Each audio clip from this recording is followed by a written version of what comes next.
welcome to the newspaper highlights. It is Saturday, 16th of December 2016 and I am Devraja Myran to brief you the news highlights of today's English dailies. The Daily Mirror opens its stories with a headline that says State lands title deeds for those in occupation for over 10 years. As promised in the presidential election manifesto, the government will enact new legislation next month enabling the granting of title deeds to people who are in occupation of state lands for more than 10 years, Minister Laxman Kriala said yesterday. The news above it says PM asks media which went shopping for Janta not to spoil constitutional process. Says Daily Mirror was a scab when journalists were killed in North and South. Prime Minister Ranil Wickremesinghe yesterday asked the media which went shopping for the 18th Amendment, the Janta and GLPs not to spoil the constitutional process. Another news says where talks to TNA concerns of Tamil people. British Minister of State at the Foreign and Commonwealth Office, Hugo Swire, is reported to have met the main opposition Tamil National Alliance and discussed accountability issues, proposed constitutional reforms and matters concerning the Tamil people. The news beside it says Swire CBK discussed national unity. Britain's visiting State Minister of the Foreign and Commonwealth Office, Hugo Swire, called on former President Chandrika Bandaranaike Kumaradunga and discussed the work being carried out by the Office for National Unity and Reconciliation.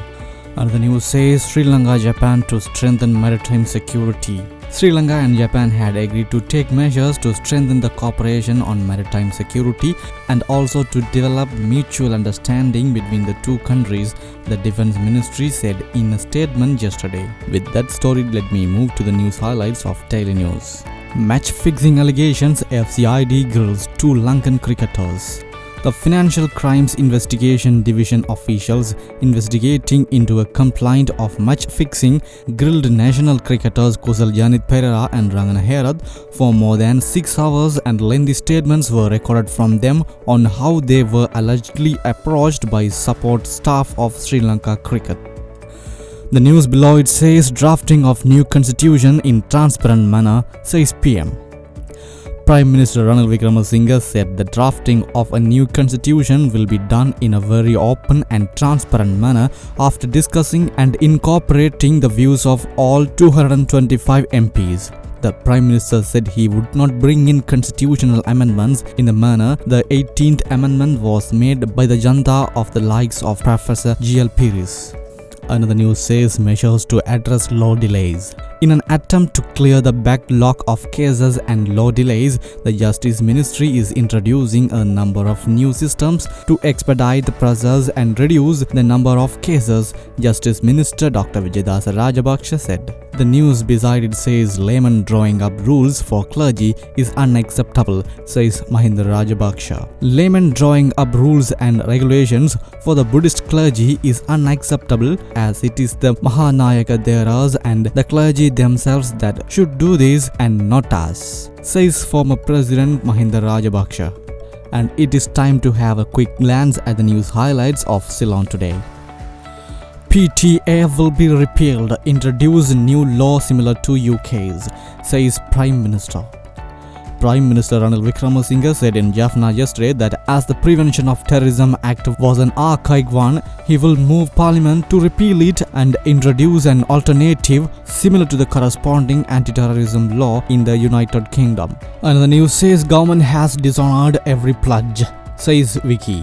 Chief Minister of the Northern Province C.V. Vigneswaran said that the 2016 National Thai Pongal Festival has been celebrated in an environment in which the government has failed to honor even one single pledge given to the people of the Northern Province. Another news says joint opposition goes solo, forming new party. Joint opposition forces in Parliament have initiated talks with SLFP MPs who are in the national government in an effort to establish a new political party. Another news says desperate try to fix Maitri Mahinda chat. 4 senior members of the SLFP have decided to bring about an amicable solution to the existing rift between the president and his predecessor ahead of the coming LG polls, informed political sources said. Finally, a news says civil society gives government ultimatum. Most of the civil society groups which were instrumental in the setting up of a current regime have decided to issue their final warning to the government on its perceived failure to file legal action against MP of the previous government on charges of fraud and corruption. With that story, I just wind up the news highlights. Hope to meet you tomorrow. Goodbye. Have a nice day.